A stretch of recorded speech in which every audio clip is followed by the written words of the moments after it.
Yo, what's up mga kagulong? Welcome back to my vlog. Tara, food trip. Siyempre, ang food trip natin for today's video ay pininyahang manok. Bago tayo kakain, magpe-pray muna tayo. Ama, maraming salamat po sa biyayang nakahain sa aming pagkainan ngayong araw na ito. Sa pangalan po ni Jesus, nakila po namin tagapagligtas. Amen. So, paano mga kagulong? Let's eat! Pininyahang manok.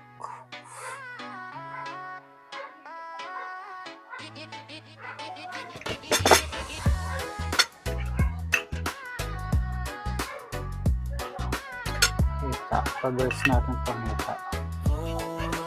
Pag kumain si Idol, lahay natatakam. Sa bawat subo may linam ng mga viewers niya. Laging nakaabang, pati yung mga haters niya na walang alam. Kahit simpleng ulam, nagiging espesyal dahil sa vibes niyang tunay at natural. Hindi mayabang, solid makisama, kaya maraming ang sumusuporta. Kada upload, first bite mga kagulong. Mapapakain ka nang wala sa oras. Quality. Sol pa sa aliwan, ano pa hinihintay ka. Siyempre, second bite natin para sa mga mahal nating basher. Come on. Siyempre, ang third bite natin para sa mga mahal nating supporters. Ups, ako naman ulit.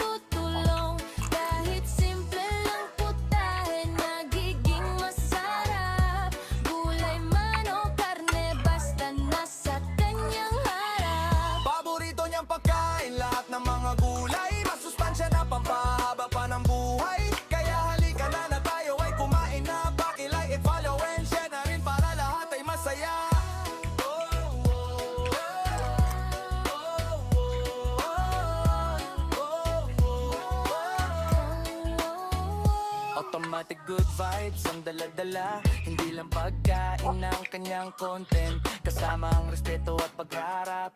Pinapakita niyang libre ang mangarap. Kapag sipag at tiyaga, laging totoo. At ang hindi mo niloloko ang tao, na kahit simpleng tao may pagkakataon. Lumaban ka ng patas, para sa'yo yon. Huwag ka mawalan ng pag-asa. Hanggang dulo, tuloy lang ang biyahe.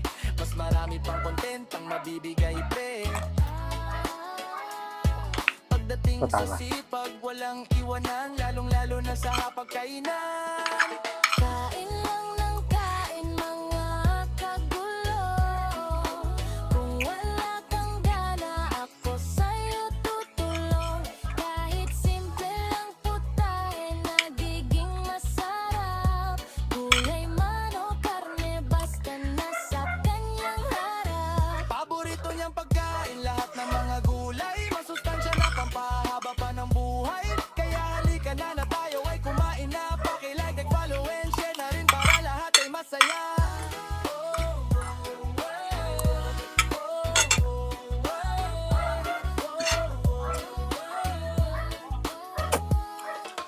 Kain lang ng kain, mga kagulong. Kung wala